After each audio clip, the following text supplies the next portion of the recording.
Assalomu alaykum YouTube kanalini ko'ruvchilar. Men bugun sizlarga sutdan dek qattiq pishirishni o'rgatmoqchiman. Buning uchun men hozir mana 4 litr sutdan pishirmoqchiman. Mana demak ili qozon qanaqa bo'lsa, sutiga olmaydigan narsada pishirsanglar bo'ladi. Ko'proq qaynaydi. Shuning uchun o'zi olmaydi. Men sirli tovoqda yaxshi menga. Mana shunday tegolmaydi. Sutlarni quyib qaynashga qo'yamiz. Endi 4 litrini ozgina sutni boshqa tovoqqa olib qolamiz. Bunga uni aralashtiramiz. Shuning uchun ozginasini olib qolamiz. Qolganini daf'a qo'yamiz. Buni endi mana 1 litrga bitta katta osh qoshiqda qo'shiladi. Meniki 4 litr bo'lgani uchun 4 ta katta osh qoshiqda unni qo'shib tuguchak bo'pqamaydan qilib arqalab sevib yuboramiz. Mana sutga, ham sutga pishmaganda olib qolamiz mana shunday. Buni yaxshilab arqalab yuzib yuboramiz sutga. Men mana 4 ta katta qoshiqda un qo'shdim.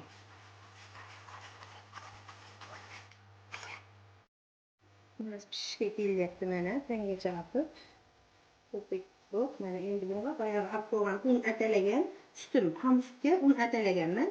Shunga endi issiq-issiqdan qo'shib ozgina atalaymiz.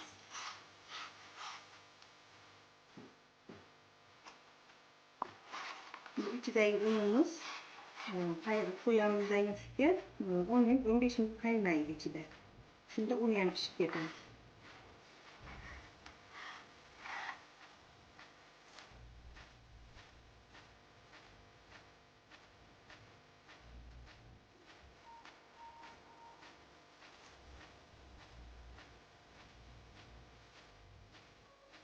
Bunga endi bu sutni qo'yamiz mana.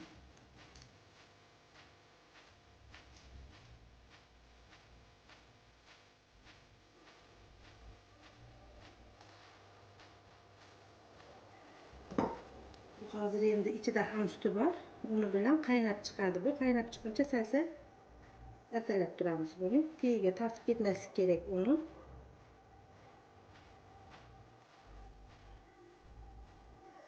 Qaynagan zamat past qilib qo'yamiz.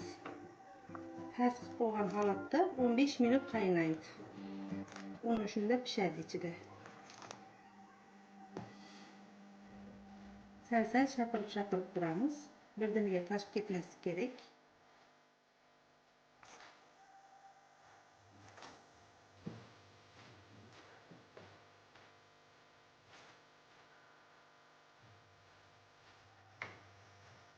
Mana sutimiz qaynayapti.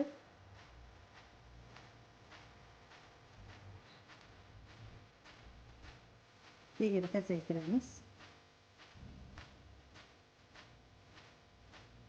Toshib ketmaslik kerak. Siraldi bitta tanga tashlaganda уже tegini pasaytirish kerak.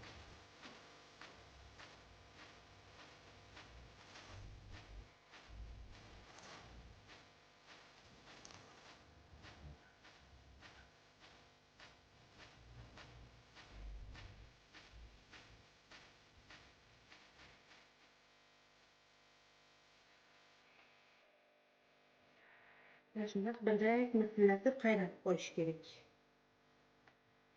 Sal-sal shapirib turish kerak. Tegini pasaytirib.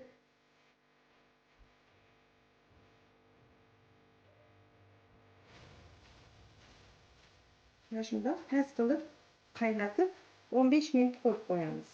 Aralıqda sal-sal atalab turamiz. Sutimiz 15 minut yana qaynadi. Endi buni keyin o'chiramiz. Buni endi shapirib qo'yamiz. Yuziga mayda ovojalar chiqib qolishi kerak. Shunda der qattig'ini rosa juda qalin bo'lmaydi. Bu iliq-miliq bo'lganda hamma qattiqqa qanday solishni biladi. Qanday bo'lganda solish kerak ekan. Shu paytda qattiqni mana shu iliq sutga aralashtirib, atalab tamizga qilib solib, ustini yopib qo'yamiz.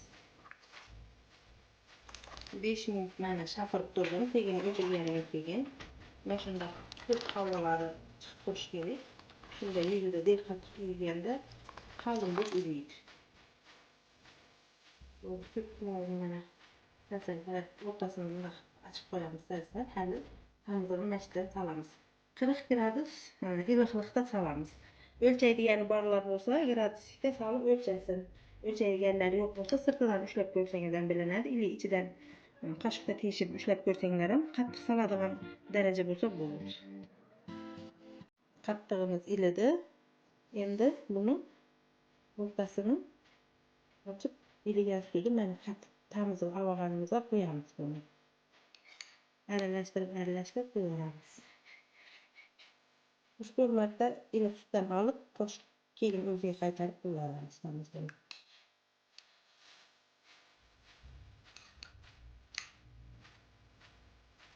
O'rtasidan chetlarini bilmay qo'yamiz. İçine kaşık salıp üstüne kaymağını buzolmasın. İçine tegide aylantirib qo'yamiz.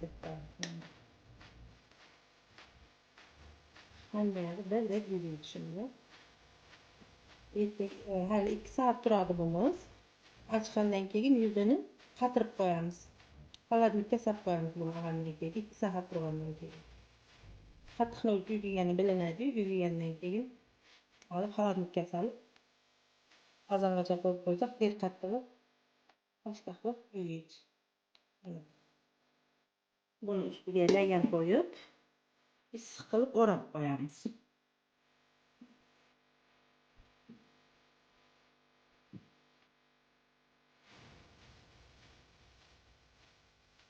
Mana 2 soat bo'ldi. Bir qattig'imiz tayyor bo'ldi. Endi buni ochamiz mana. Bunda qilib ko'ramiz mana yaxshi qatibdi. Endi buni xolodilnikka solib qo'yamiz. Bir 3 soat, 4 soat tursa yetadi. Keyin olib yeyishga bo'ladi. Bir qattig'imiz tayyor bo'ldi. Endi buni to'g'ratib ichishimiz bo'ladi. Mana yuzlarida qaynoq tutib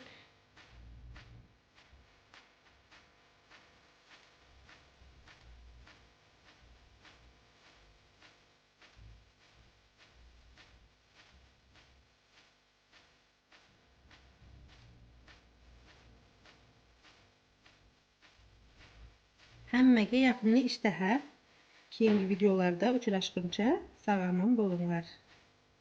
Sizlar ham ko'ringlar mana rosa mazali shirin deb qattiq